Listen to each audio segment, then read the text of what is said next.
to another episode of City Vandals Podcast. And my guest today, his name is Alex Carr, but he knows by, what's your IG? It's your boy, Carr. Hell yeah, bro. Hell yeah. Where are you from, though, man? So originally from an hour south of Boston, a little small town called New Bedford, Mass.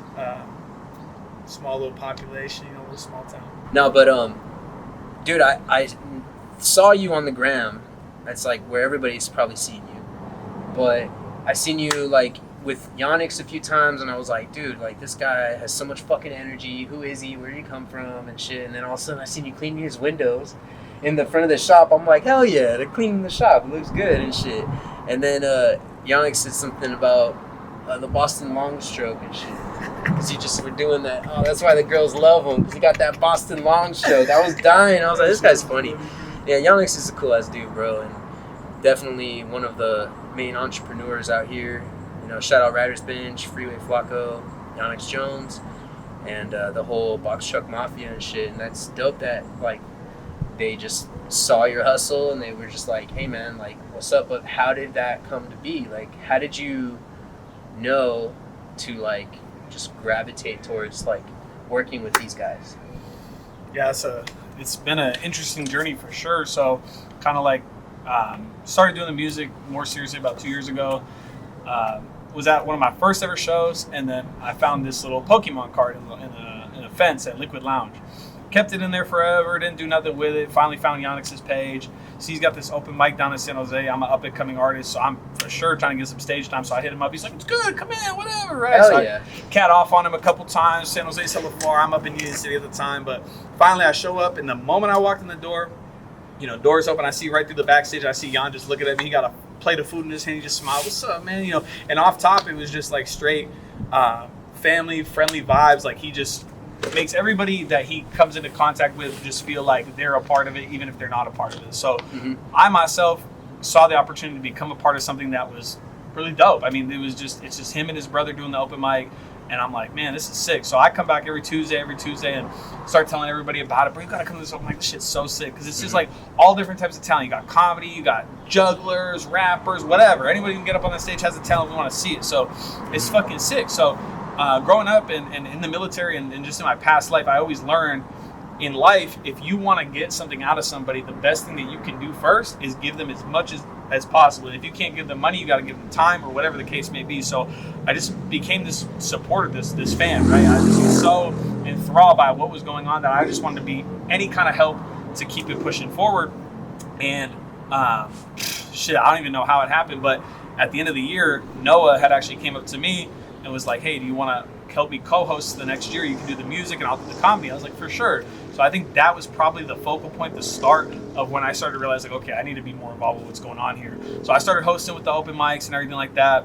And then we were dealing with these Boosie Shows. So, actually past December, we had a show at the shop. So a promoter who was organizing the event had a bunch of artists coming on. I was also one of the artists performing. And the day of the event, I'm sorry, do you know who the promoter was? I do, but I don't want to name him just because I don't think it's fair to put anybody's business on blast just because what somebody might have done in December, they might not do in July. And I myself, running my own shows for the past year, have realized too, it's not all sweet either, right? There's a lot of issues, there's a lot of moving pieces, and for whatever reason, they couldn't put up the deposit. Now, the only thing, in my personal opinion, that they could have done better is maybe a little bit of a warning, because I was in the studio, I was actually finishing my album. So I was finishing my first album, Cartoon Network, and I finished the last song. I was telling my engineer, bro, I'm so juiced, I got this show at the shop, it's gonna be sick. And then I get a call like, I didn't even get a call, I got a DM on Instagram, it's canceled, don't show up, like whatever, right? So I called Yonex, because I had his number at the time, and I'm like, bro, what happened? He's like, I couldn't put the money down. I'm like, for sure, fuck it. I gave him the money, it was $200. I'm like, here's 200, let's go run the show. So we show up to the shop, it gets cracking, we run the show, and then I talk to Jan a little bit more, and he's like, I'm like, what's stopping us from really just doing our own events? Why do we need a promoter? Why do we need a middleman to really facilitate this? We have an open mic, we have these artists coming in who are interested in what we've got going on. The only thing we really need to do is just be a little bit better with our organizational skills, and we'll get it together. So from there on, we started Captain Save a Show. We started doing artist showcase. Captain Save a Show. Yeah, I think Jan actually came up with that idea, and I just kind of ran with it. That's the thing about Yonex and I, is Jan will have an idea, he'll put it in my head, and I'll just go ahead and execute it and put my own little flavor on it. But he's a very smart man, so we started this platform. And the biggest thing for me going into that was trying to make sure that we were transparent. So a lot of promoters will, in the DMs, oh, it's going to be this much, or oh, it's going to be that much, but they're not really telling you what you're paying for, or how you're paying, or what the deal is. So what we do, here's the cost of the DJ, the venue, the event. We're asking all the artists to split the cost. Because why? Because Tank Shop is fueled by nothing other than mixtape sales and chip sales. So that's not a lot of revenue. That's not a lot of market cap. So realistically, we don't have the funds to throw events for free or pay artists, which we would love to do. And in the future, we would love to. If you want to sponsor Tank Shit, let us know. Yeah. No, but seriously, we're just forthcoming. Hey, bro, listen, like, nah, he's been starting with his trucks and everything, and pushing the sodas and the chips and anything, man. And then he got all the clothing and all this different stuff. Like, yeah, man. I mean, I did the interview with Yonex randomly, like on the north side. I did like an interview with him, like, I don't know, 2018. And then I did another one when he first got the shop, and I was like, bro, this is sick as fuck. Like, I don't remember what episode it was, but definitely Yonex puts his name on the map out here in San Jose and shit. And like, you working with him is, it's a great thing, because it's like, if you're new to the area and shit, like, you're in one of the like shops that does so much. Like, it doesn't matter if you fuck with it or not. Like, these guys are doing it. Like, they're busy. They're always doing some shit. They're always out there, and it's dope to see young entrepreneurs getting their money and shit, and like, finding different ways to hustle, not just trying to like come up off the community and shit. They definitely need to fucking get some money, right? I mean, how are they gonna keep the lights on, right? But it's the shop that I was really impressed about, like, and then you guys cleaned it up, and like, I saw you guys painted all the graph and shit. What made you guys like spruce everything up? What was the drive to make everything different in the shop? Because it's totally different now, right? Yeah, so we're revamping the shop. Earlier, a month or two ago, we just had some issues. The building's old, so there's some issues that were going on with the building. We shut down just so that they could take care of that issue. So the landlord actually got involved and started taking care of addressing some of the issues of the building. That's great. So we, as a group, decided to just shut down the building while they did that. And from that, we've just decided that, you know what, while we're already shut down, while there's not a lot of foot traffic in, while we're not doing all these crazy events, I mean, we're still doing shows and doing everything outside mobilely, but as far as in-house, we're like, this would be a great time to restructure and just kind of get it tight and right. And so one of the good things that we're doing too is, so you're talking about, mixtapes, chips, vintage, all this stuff. So Jan has realized over the course of his time doing all this hustling is that he's only one person. He can only sell a variety of products so much, and there's only a certain amount of energy he can give to each. So if I'm Yonex Jones and I have my mixtapes and my chips, but now I got to talk about vintage, and now I got to talk about skateboards. So he might not have all the knowledge, or maybe not have all the hearsay to push that product. So what we've realized is the main core of Tank Shit is the merch, the chips, the snacks, the sodas, and the mixtapes. That's the goal, or the core of what we do. Mm-hmm. And we've realized now we have room to actually help other entrepreneurs, other people that want to be at Yonex Jones, that want to be in the positions that we're in. But he's always been like that. But like, when he first opened the shop, I remember he had a section for other entrepreneurs to buy stuff, other brands, other stuff, and even helping them print it in the back and all that shit. Mad respect to that guy. When you have a brand behind it and you're really pushing that, that's the smartest way to go about it, right?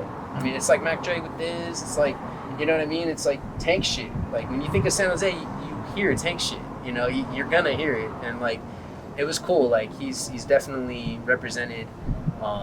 I don't know. I saw something. He was like on San Jose Mercury News on a paper or some shit, and then Metro always fucks with him and shit, which is hella cool. Metro papers and shit. Yeah. So it's like, people are paying attention, man, and it's really cool. Like, we're in 2023 now, and post COVID, and we're still fucking here doing our thing, right? And keeping this going and shit, man. And I mean, shoot, you said a lot already from the get go, bro. Kind of wanted to go back about like where you're from, talk a little bit about like your military experience and like how that transitioned into you wanting to be a rapper. You know what I mean? How did you like, why did you choose California when you were in Boston? What brought you here? What brought you to San Jose is what I'm asking, right? Like, you could have gone anywhere, but like, what brought you to San Jose? So the way I like to tell it, it's like a series of like events that are all seemingly random, but the more I look back on it, it's almost like I've always been pushed to do this. I've always been pushed to do the music. I've always been pushed to get in front of the right people and to start moving forward. So when I was growing up in about an hour south of Boston, I was always doing music. I was actually in high school is where I found out that I could rap. So I would write poetry, and then eventually one day it's a kind of a crazy story, but basically in high school there was a fucking bomb threat. We all evacuated the building. We're all standing outside. Someone was beatboxing and rapping, and I don't know, I was just this kid who was just, I didn't really have no friends. I was really quiet, but something in me told me to just spit some poetry over this music and see if I could do it. And I had been listening to a little bit of hip hop at the time, but I really wasn't engrossed in the culture. But anyway, do that little freestyle. It's shitty as fuck, but yet everybody around me is just supporting me. And what I realized too is like through music and through hip hop and through this lens, like it just creates community. And from then on, I was inspired. So I was heavily into hip hop in high school. I performed my own written song actually at my high school in front of my whole fucking high school when I was in senior year. But unfortunately, you know, I had parents that are old school, so music, art, all that stuff, that's not a career path. You know, you better go to school, you better learn, get your money up, all that kind of stuff. So I went to college for a little bit, community college, and about a semester in, I was like, I don't care. You know, I was out of school, I was tired of it. So I see my friend had joined the Marines, and he came back with some money, and he had this world experience, and I'm like, you know what, this can't be that bad. So I walk in, and I joined the Navy at 18, get shipped off, and you know, for the next 3.5 years, I'm, you know, deployed and doing all the normal stuff that military people do. In that time for me, I was really taking back from the music. It was a complete backseat from the music. I didn't even really care about it. I would freestyle here and there. I would kind of get into it, but I didn't really pursue it. The reason that I ended up in the Bay Area of all places was when I was leaving the military in Hawaii, I met a girl out here, but she was in Hawaii. So we stayed in contact. Things lead to another, boom, I'm living in the Bay with this girl that I just met like 6 months ago, right? Taking life on a chance. I've always taken chances. I've always just thrown myself into these crazy ass predicaments and see what happens. I think after I was in the military, I realized like I could probably do anything just because I lived on a boat for 9 months and just all that shit that goes with that. So in my mind, like there's really not much I can't do as long as I have food, water, and shelter. Like I can figure out the rest. So I move in with her. Got like $14,000 in credit card debt. My life's a fucking mess. I'm a fucking just absolute mess. Over the next 2 years, you know, I get a job out here. I start kind of making some traction, and I actually end up leaving her. It just was, you know, what it was. But I get my own spot out here, and I start taking music seriously again. I had a couple homies back home. Shout out Richard. Shout out my homie Libs. You know, they were listening to the stuff that I was putting out, and they were encouraging me to keep doing it. And at the time, I had a laptop and a USB microphone. So I released my first ever EP called Year of the Ox on SoundCloud, which is just this absolute like bare bones, just straight rapping over beats, like no ad libs, no production, no nothing. It's just straight music, right? And enough of my friends encouraged me to keep doing it to where I was like, I could just probably take this shit seriously. Started getting my stuff studio recorded, started getting it, putting more money into it. At the time, I was actually, when I first did my EP, I worked 2 jobs. I was working my full-time job in DoorDashing to save up the money to pay for everything that I needed to pay for. And it was just, yeah, I had this fuel. With this car? With this car, yeah. So this car is from my first employer out here in the Bay. Okay. It was a company car. I had totaled my first whip in the first 3 weeks of being in the Bay. Luckily, shout out Pacific Solutions. The homie, the owner, you know, pulled me to the side. I heard about what happened. You know, I was pretty much in a bad spot. He's like, I'm going to get you a car. So I had this car. I was driving around. I was in sales at the time. And so whatever the case may be. And then when I left, I bought it off him. So it's a 2018 Honda Elantra, the hardest out. And I've had it since. And yeah. Shot it with a BB gun? I don't know what that is. Yeah, I think it's a BB for sure. Yeah. Who the fuck shot that shit up? Shit, disrespectful ass people. We gonna get it right. I gotta get it clear. Jesus Christ, dog. Yeah, it's crazy out here. San Jose's active, you know. I just noticed that. Yeah, I just noticed it too not too long ago. It's all good. Man, that's hating assholes. That's crazy. Good. Hey, it's paint. It goes back on, you know. Nah, yeah, but they dented the. I mean, you're like, yeah. So this thing's been through the rut. It's missing a driver's side mirror. I just cracked the windshield on it. Like it's been through the mud. It's at this point it's a tank shit whip. So it's gonna get beat up. It's gonna get destroyed. Yeah. We had kids skating over this at the skate jam down at Cesar Chavez not too long ago. Shout out to You Rule Man for letting us be there. He actually had us pull up the car and we were doing tricks over. It was hella sick. So, but with that being said, yeah, I was doing the music for a while and then I put out my first album and. I've just been getting to it ever since. So after getting this car painted and stuff, like you just been getting hella people like seeing you on the road and shit, and then posting you. You get people retagging you and shit. Yeah, all day. Yeah, all the time. That's what's up. Screaming out tank shit and everything. It's basically a billboard. It's just a billboard, driving billboard. That's what's up, dude. Yeah. It was sick because it was like gosh, I can't remember the homie's name, but he was one of the first to have. Sorry, bro. He's in a car club. I'll shout him out right here. He was one of the first to have his car painted, and I was there. It was at the Riders Ball. All right, this is before you were out here. It was a few years ago. And it was dope as fuck to see a car get painted. I was like, no shit. Like, box trucks were something. Like, obviously, like, you need to paint the truck, you know? But to see a car get painted was sick as fuck. So, like, it was like, damn, there's more cars getting painted. This is fucking sick, dude. Like, it's unreal. And, yeah, like, it takes a lot of commitment. You're just like, fuck it, dude. Like, it's a car. Who cares? Like, right. It gets me from A to B. But, right. Yeah, it was cool to see people, you know, continuing that tradition of things. Cause what is this, like the third car that they have now? There's a few people with this shit. I don't know too many that have it. I just know it's mine. I don't even think I've updated my insurance. So if anyone else had to update their insurance, they'd still think it's white. I think the DMV still thinks it's white too. So I got a couple of paperworks I got to catch up on for show. But yeah, it's sick, man. I mean, it's a fucking 2018 Honda Elantra. So how sick can it be? Trying to make it more sick, you know, and plus the paint was peeling. It was just getting old. I'm like, you know what, bro? This shit. I owe a little bit of money on it. It's about to be paid off next year. I'm like, let's make it mine, you know. And I've always been a person too. I love to have like custom shit. I like to have shit that, you know, just express myself. And I grew up, like I said, like my parents didn't want me to. Well, not that they didn't want me to, but you know, they wanted me to have an easier life than they had. Right? Yeah. They wanted me to make sure I was successful. So they, you know, mainly, you know, just that kind of reading between the lines kind of lifestyle. And I've always been the type of person that wanted different. I always wanted to be outside the lines. I always wanted to be creative in everything that I do. So it just kind of adds more into what I'm already doing, which is just being this loud, proud individual. And I'm proud of who I am. I'm proud of what we're doing. So it only makes sense to fucking blast that shit. And yeah, I love it, dude. I love it when people yell tank shit. So if you see the car, make sure you yell at me. Fucking do all this shit, honk at me, whatever you gotta do. I love that shit. Take a video, tag him. It's cool. Fucking run it up. It definitely shouts out. I think you were the first person to catch the car when it was first just the one-liner. Yeah. So yeah, that's how I even knew who you were. Because I remember Jan's like, bro, your car got posted. And it just, all it was a one-liner tank shit. It's because you pulled up and it was a one-liner. I know Yonex did it because it was his one-liner. It's the same shit right here. Yeah. Yeah, I could tell. Yeah. I was like, Yonex did that shit. Yeah, you broke it in. You had to get the stamp of approval. You know, make sure I was really about it, you know. That shit was ugly as fuck, and it had like a big old Jan on the gas cap and everything. And I mean, even then, bro, people were loving it then. So I was like, fuck, I can't wait to see what they really do. Yeah, when I saw that, I was like, oh shit. I was just in the neighborhood. I'm always in Little Portugal, and you know, that's where the shop's at, you know. And yeah, when I noticed you did that, you know, the whole freaking car, I was like, oh shit, that's nuts, man. You gotta do what you gotta do. So like, all right, you said you were from Boston. Yeah. Let's talk a little bit about your upbringing a little bit. Like how was Boston? How was growing up there? And what's your nationality? I'm Italian and I'm Irish. Italian, mainly. Irish. Okay. On my mom's side, they don't really know too much about, but my dad's side, I know I'm Italian and Irish.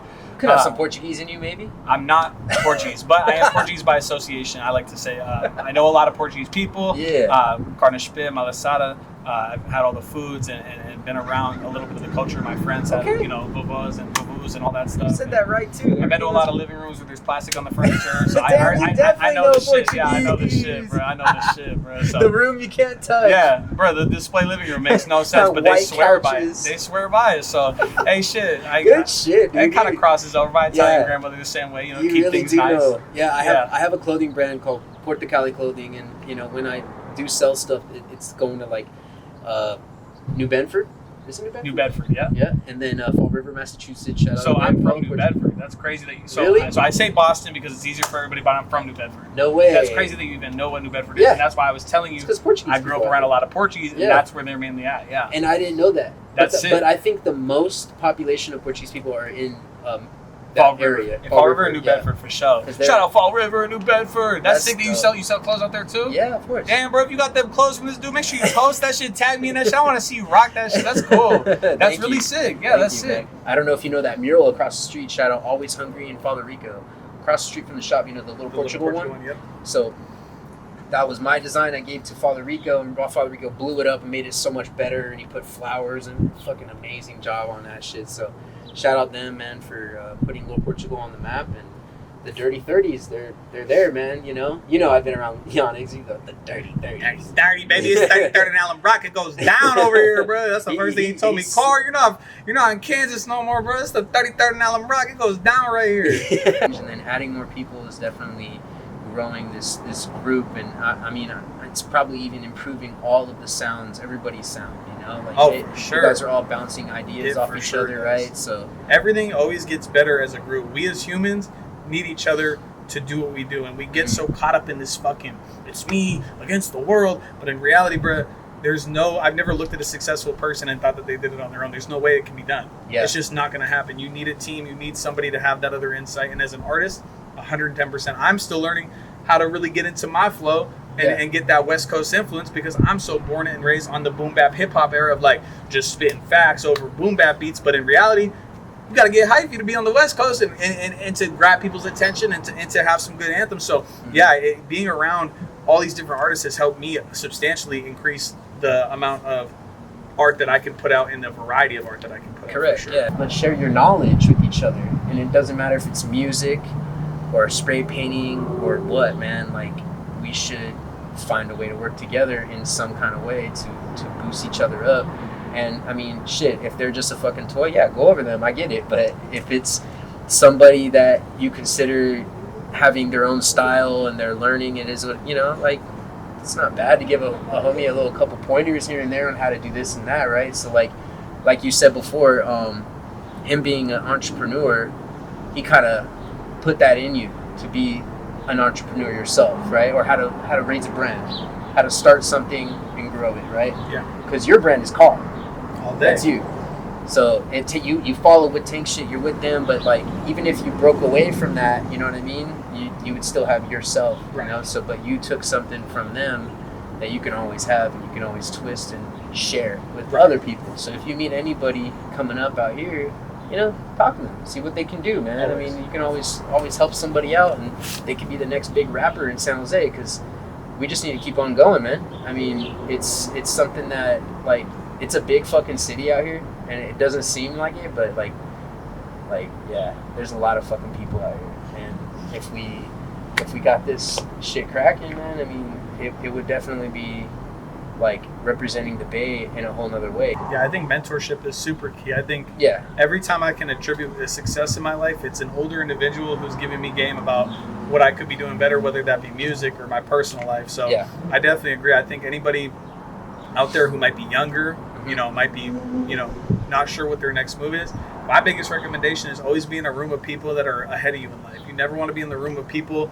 that are doing the same thing that you're doing, because you already know what that looks like. You already know what that looks like. Right. And for better or for worse, you might end up with a mentor that leads you down a wrong path, but life is always about lessons, so you should always be looking for that next person to teach you. Each one teach one, definitely. Mm-hmm. And when we're talking about Frisco and Oakland, I mean, they have their own culture, their own community. That's the crazy thing about the Bay, right? It's the Bay Area, but each city, each individual town has its own get down, its own rules, its own everything, and shit. I mean, the thing that's cool about it too is even in Frisco, there's box truck mafia. So shout out Hyphy Ices. He's one of the box trucks that's out in San Francisco doing kind of the same tip that we're on. So I didn't know that. Yeah, so Hyphy Ices has a box truck that he comes out to events. He's been to a couple of events at Made in the City, which is a local clothing brand out there. Stuff like that. That's kind of how we got tapped in out there in that way. Shout out Made in the City.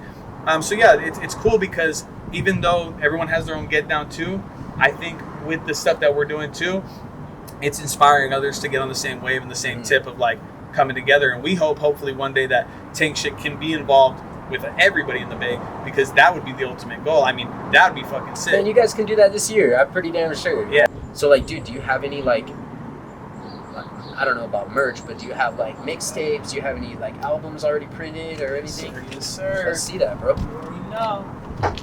You already know I got him out the trunk. There we go. That's how you do it, man. The young entrepreneurs, they got him in the trunk. Oh, that's where man, it's at. Hold on. Maybe it's in the back seat. But I got the hard copies of Cartoon Network. We got the merch too. That's what's up. So we got the hard copies. We got the stickers. We got all the cool stuff. Pretty much, I dropped my first ever hoodie with Yonex. This is my first ever hoodie, my first ever merch piece. I sold 25 hoodies. I sold them all across the globe. I have hoodies out in the East Coast. I have hoodies out here. I have homies in Nebraska with the hoodie. I have homies in San Diego with the hoodie. And then this copy of Cartoon Network, I sold 500 copies of this exact CD that's in my hands. Again, shout out to Yonex Jones, shout out to Tank Shop. He was the person that told me, Carr, you've got to put it in the physical format. I told him, yeah, no one's going to buy a CD from me. But the thing about it is no one's really buying the CD for the CD. No one's got a CD player. I don't even think they played it for real. But maybe even if people they didn't, in the car here and there, but it's like, a couple people. Some cars don't even have them anymore. So a lot of people in San Jose still got them oldies, so they be putting it in, and they'll play it right at the gas station for me. So if I sell you a tape and you got a CD player, I better hear that Pablo come on the first track. Ooh, I love that shit. No, but it's so fun, and it really is.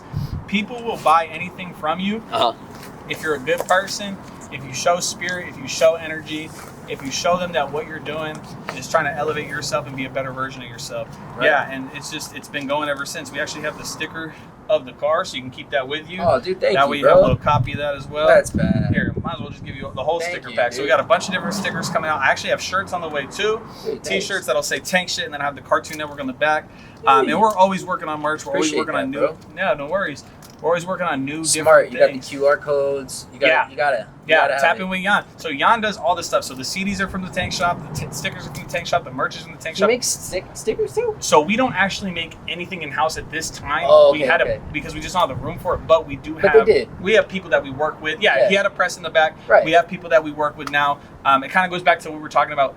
It's hard to be the hustler of all these hustles, right? So the guy who screen prints is going to be the best screen printer. But if Jan's a screen printer, he's going to be the best rapper and kind of a screen printer, you know? So it makes sense to go with people. His apples all in the same basket for this. Right, and so don't want to have it. that's all why in this his year basket. we're trying to diversify, tap in more with other vendors, other people. That way we can create a group of people that are, you know, each individual is specializing their spot. Yeah. And what's cool about it too is he's actually a lot of the people that we go through and a lot of the things that we do, we're doing it locally. So a lot of San Jose people are who we go to for the stickers, for the shirts, for the everything. So we're just trying to keep empowering the community and the economy of the community, right? Of course, yeah. Because if we keep the money that we have within San Jose and we empower each other, it's just going to continue to grow. You know, so we try our best to keep it in-house and try to keep, like you said, put San Jose on the map, continue to grow other people's hustles and their businesses, because as they grow and we grow together with them, I think we can all eat off of it. Kind of like you were saying, we got to be more mentoring and being more helping each other. That way we can all eat off the same table. Because at the end of the day, we are eating off the same table. Right. You know, whether we think it's east side, south side, or whatever, it's the same plate. And so we have to empower each other to continue to eat off that plate and grow that plate. Right. It's definitely true, man. And it's gonna be dope to see what you guys are doing in the next 5 years and shit, and whatever, man. Whatever happens in the next, even just this year, you guys are definitely moving so fast that it's gonna be cool to keep up with everything, bro. Make your fucking head spin. Make my head spin. I know that, but that's dope, man. It's exciting. Definitely a lot of stuff on the way. Definitely just trying to tap in with more artists, tap in with more bigger names, try to get more shows. I mean, we started off the year so strong that it's like we can't afford to fall off now. We started off January with having Afro Man headline at the shop. So it's like when you have a name like that come by the shop, it's like it's only up from there. So we're just trying to have more names like that pop around. Dude, that was so sick. Bro, I didn't realize how he even looked anymore. I was like, damn, bro, boy got same guy. Like I haven't seen him in that damn long. Where it was just like, fuck, how old am I? You know, because but he still got the hits though when he was playing. Hey, everyone had that shit word for word. No. He's I don't know, bro. Like I always feel like because I got high. Yeah, it's just timeless. I felt like he never aged.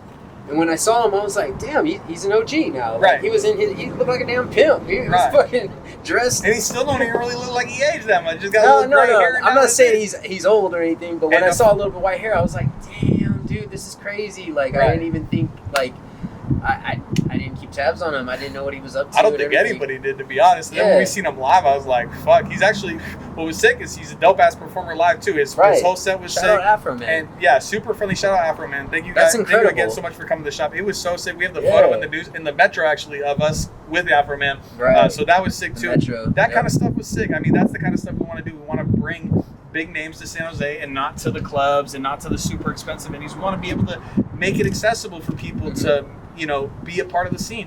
And it would be sick to have more, you know, bigger names come around and show support for the local movement that we got going, because at the end of the day, it helps out. HD, shout out, Barefaced. Yep, he did. Yeah. He came by. They did a music video with the truck. That was sick as fuck. Yeah. So that was sick, man. I was hella rooting for them when I saw Afro Man. I was like, bro, this is so cool. We just are all here in the same city doing what we have to do, and we're gonna keep it going, man. And I mean, shout out Carr, bro. I mean, I appreciate you coming through and everything, and having the time to stop by over here. You know, we're gonna go probably get another beer at Alex's. Shout out Alex's 49er bar, you know. And yeah, I mean, shit, dude. Is there anything else you wanted to add in? I mean, anything that you wanted to basically promote, or is there anything else you can think of? Well, first and foremost, thank you again, City of Vandals, for having me. It's a pleasure to do you can call me Chris, bro. Anytime. Thank you, Chris. My second ever interview for real, so I'm super stoked to be a part of it. As far as shouts out goes and promotion, we're on tour, so stay tuned. We got dates on dates on dates. We got out of state dates. We got in-state dates. We got dates in Oakland, like I said, Salinas, San Jose, all over the map. And if you want to see Tank Shit come to your city, let us know. We got a bunch of different stuff going on, man. So just stay tapped in what we got going on Instagram. We got, like I said, new songs coming out every Friday for the Summer of Slaps. We're constantly working on new music, constantly working on new merch. If you do want to support CDs, merch, chips, whatever you want to buy, just buy it from us. Help us get to that next level. If you want to be a part of the Tank Shit team, we are always willing to work. So don't be afraid to confront us or come up to us. Hey, you know what? I have a business opportunity or I have an idea. We're always looking to collaborate with other people and always willing to hear other people's ideas. We're not this super group of people. We're just some kids having a good time and trying to push the narrative of good, positive music, art, and everything in the community. Pull up. I mean, 1530 Allen Rock. Tuesday, 6 to 10 p.m. Hottest open mic in the game. And you can probably catch us every other day, 408 to 8. Exactly. That kind of thing. So. Man, appreciate you, bro. Take shit! Take shit, Mafia! It's gonna be episode number 22, City of Vandals podcast. I appreciate all you guys for watching. It's not 408. It's not episode 408. Nah, That y'all already did it, bro. I won't do it to him.